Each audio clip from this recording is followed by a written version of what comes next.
Halo guys, salam Koko Crypto. Nah, hari ini saya akan share video tentang supply and demand ya. Sesuai janji saya, teman-teman udah saya rilis video pertama tentang support dan resistance, video part pertama, part kedua, lalu kita lanjut ke supply and demand ya. Nah, teman-teman akan tahu, akan pelan-pelan akan melihat perbedaannya antara support and resistance dan supply and demand. Tapi mereka itu serupa tak sama. Oke. Sampai di sini pahamkan dulu supply and demand. Nah, kalau teman-teman kemarin sudah belajar support and resistance, di mana teman-teman melakukan eksekusi sell di saat harga berada di resisten dan melakukan eksekusi buy saat harga berada di support, maka begitu juga di supply and demand. Supply and demand ini berarti bahwa kita melakukan eksekusi sell ketika ketika price memasuki area supply, area stok barang yang dimana pasokan barangnya ya, supply barangnya itu banyak, kita akan sell di sana sesuai dengan hukumnya. Nanti kita akan bahas bagaimana begitu juga dengan demand, di mana kita melakukan aksi buy ketika price sampai ke area demand. Sampai di sini pahamkan dulu ya. Sorry suara saya agak berubah, agak kurang enak ya. Oke, kita lanjut ya. Nah, supply and demand ini seperti apa sih sebenarnya? Secara teori, supply and demand ini adalah kalau digambarkan dalam chart adalah suatu area seperti area support dan resisten ya. Jadi supply itu kita akan mencari sell. Ini secara teknis saja, secara simpel saya jelaskan. Demand itu kita akan cari buy. Sampai di sini paham ya? Nah, oke. Sesuai hukum ekonomi, maka ketika pasokan barang banyak, supply barang banyak, maka harga akan turun. Begitu juga sebaliknya ketika permintaan banyak, maka harga akan terbang, akan naik ya. Maka ketika harga sampai kepada area di mana demand-nya banyak, artinya permintaan harga itu sangat diminati, maka harga itu akan naik karena supply-nya udah habis. Kasarnya gitu ya. Oke, kita lanjut. Secara teori, supply dan demand adalah supply dulu. Supply itu sebenarnya pasokan dan demand itu adalah permintaan. Ya, hukum penawaran dan permintaan ya. Dan forex merujuk kepada tingkat di mana pasar dianggap memiliki keseimbangan antara pemberi dan penjual. Ketika demand melebihi supply, nah ini hukumnya guys. Oke, saya kasih garis bawahi. Kita belajar teori dulu. Oke, ketika demand melebihi supply, artinya demandnya banyak, maka harga akan cenderung naik. Sedangkan ketika supply melebihi demand, ketika pasokan barangnya banyak, maka harga cenderung turun. Oke, teman-teman, saya kasih contoh sederhana.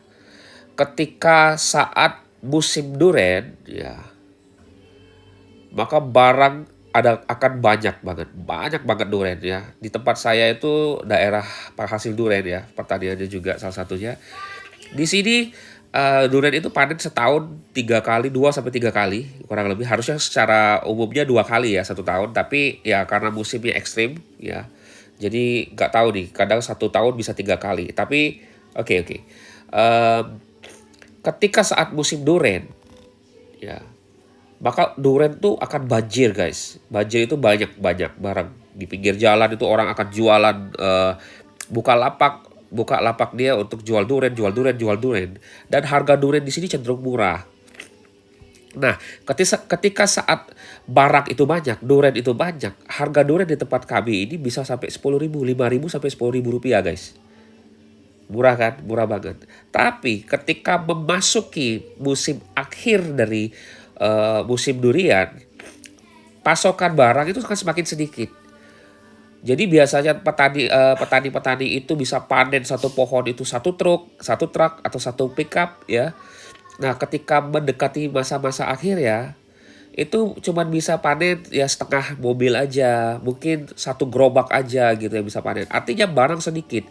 Maka ketika barang sedikit, secara alami, secara nature, maka harga akan naik. Nah, ketika barang sedikit, biasanya harga durian tempat kami bisa 25.000 sampai 50.000 kurang lebih. Nah, itu contoh bayangannya ya. Saya kasih contoh sederhana. Itulah supply and demand. Ketika barangnya banyak, maka harga akan turun. Ketika barangnya sedikit, maka harga akan naik. Oke. Nah, kalau di demand, ketika permintaannya banyak, ordernya banyak, maka harga akan naik. Karena duriannya sedikit, yang mintanya banyak, ya kan? Karena daerah ini banyak misalnya wisatawan, tiba-tiba pada saat itu musim liburan, orang datang banyak mau coba durian, permintaannya banyak orang yang mau beli durian, tapi duriannya sedikit, maka penjual biasanya akan suka-suka naikin harga dan harga akan kecenderungan naik. Oke, saya harap teman-teman ngerti konsep supply and demand dulu ya, konsep sederhananya dulu. Nah, kita lanjut ke area supply. Nah, saya akan bahas secara teknis, teknikal ya, supply, guys. Oke, oke, sabar ya. Nah, supply, tuh, sebentar. Supply, udah tahu ya, pasokan barang, supply barang, jumlah barang gitu ya. Nah, fokus kita ketika area itu datang ke area supply, maka area kita akan mencari sell. Kita akan mencari fokus sell, guys. Nah, ketika harga mencapai area supply, maka di otak kita tanamkan bahwa ketika area sampai di area supply, ketika price sampai di area supply, kita akan cari sell. 3 kali ya, sebut ya sama-sama saya ya, supaya kita nangkep masuk ke alam pikiran kita. Ketika price sampai di area supply, maka kita cari sell. Sekali lagi, ketika area price mencapai area supply, kita cari sell. Ketika price mencapai area supply, kita cari sell. Oke, saya harap teman-teman mengerti. Lalu bentuknya seperti apa kalau di dalam chart? Oke, saya langsung lanjut aja supaya kita cepat geraknya. Oke, yang pertama teman-teman bisa lihat bentuknya dalam chart itu seperti ini, guys. Ketika ini turun, ini drop. Ketika harga itu tiba-tiba turun, ya. Lalu dia buat base. Base ini titik keseimbangan, guys, di mana area base ini ya, yang seperti ini area di mana ya jual belinya seimbang antara pasokan barang dan permintaannya seimbang. Nah, kita akan mencari posisi di mana terjadi ketika harga menjadi tidak seimbang, ketika menjadi imbalance, terjadi imbalance ya, ketidakseimbangan. Gimana maksudnya ya? Ketika harga seimbang ya. Oke. Ya, naik turun, naik turun, naik turun. Ini adalah base. Ini disebut base. Harga yang balance. Pembeli dan penjual laku ya di sana. Ada yang jual, ada yang beli, ada yang jual, ada yang beli. Ya, tiba-tiba terjadi imbalance. Boom. Ternyata terjadi pasokannya itu, supply-nya itu banyak yang membuat, order sell itu ya, yang sell pasokan supply yang sell ternyata terjadi ketidakseimbangan, guys. Artinya barangnya banyak di situ, guys. Akhirnya harga menjadi drop. Nah, ketika harga menjadi drop, maka teman-teman boleh ingat ketika pattern seperti ini ya, ketika drop dia melakukan base drop, maka ketika terjadi ketidakseimbangan dia akan naik. Lalu kita akan cari sell di area supply ini. Nah, kita akan masuk posisinya di mana?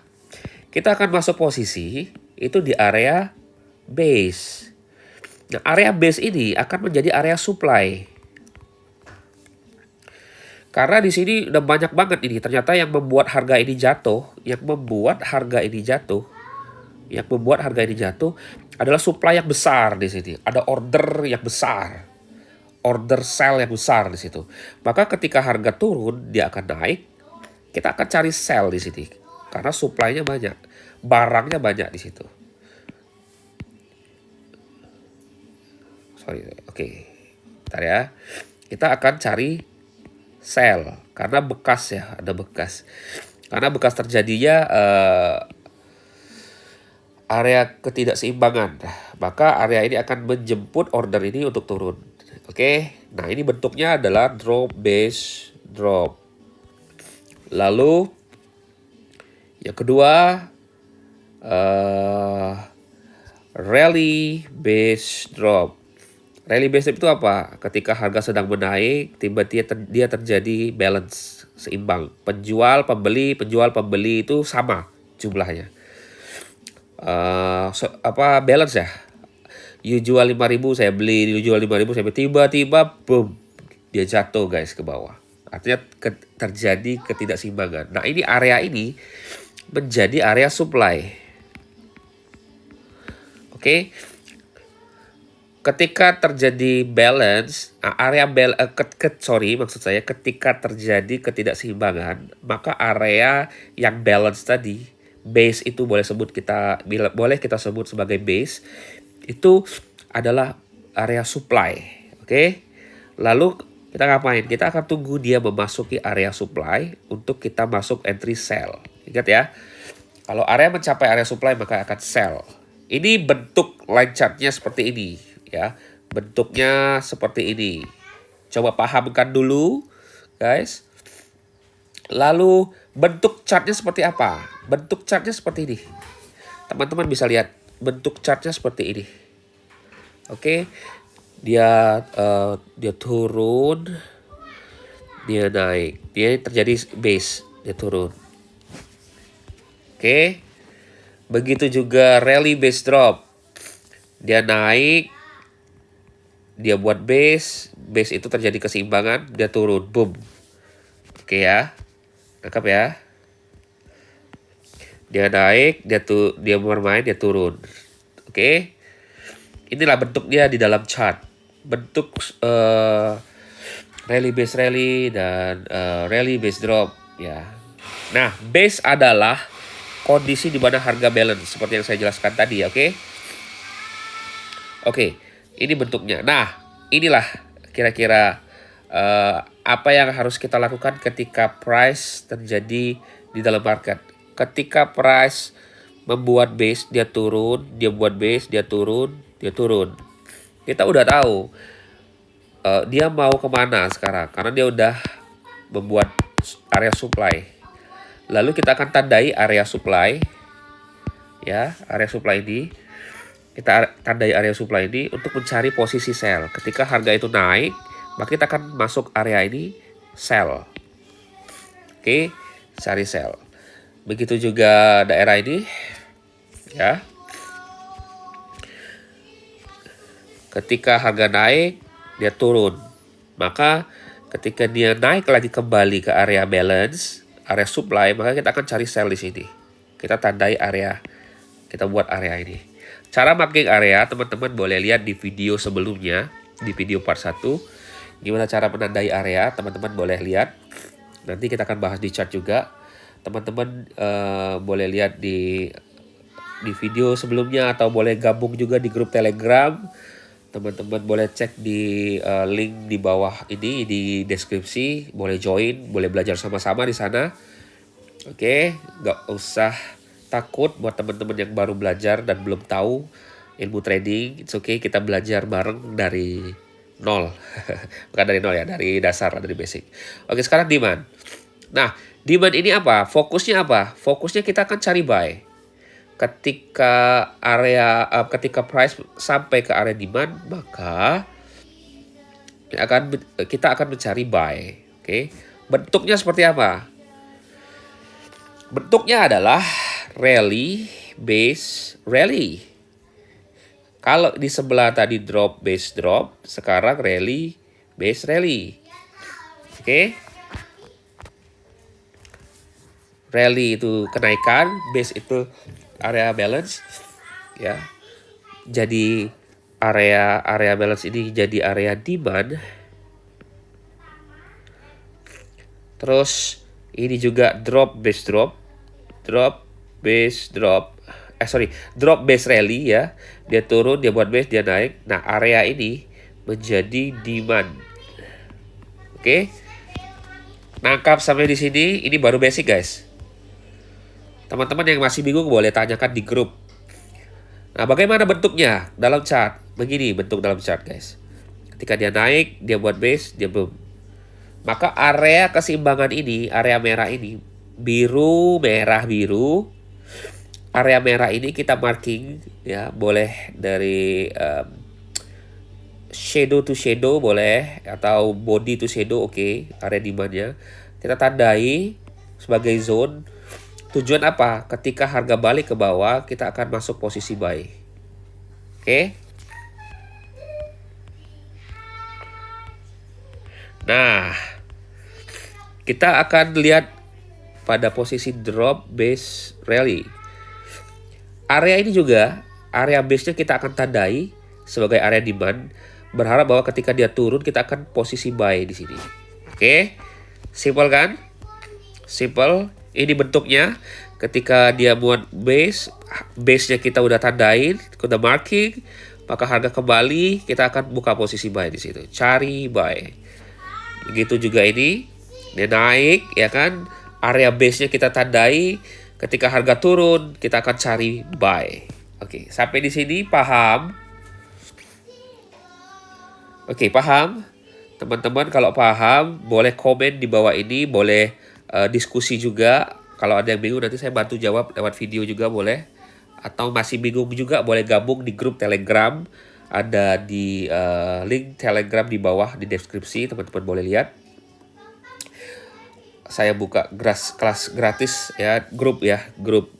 Saya buka grup baru juga buat teman-teman yang mau belajar dari basic bareng-bareng kita. Saya ada bagi mapping juga di sana, bagi analisa saya di sana. Oke, saya harap teman-teman mengerti. Nanti saya akan buat video lebih lanjut. Ini baru basic-basic, saya baru bahas. Nanti ke depan mungkin kita akan belajar engulfing ya, atau setup ya, nanti. Oke, satu-satu. Saya harap teman-teman mengerti. I hope you enjoy. Jangan lupa like, subscribe, and comment ya. Komen di bawah, itu jadi bahan bakar saya, semangat saya untuk mengajar terus. Oke guys, see you, salam Koko Crypto.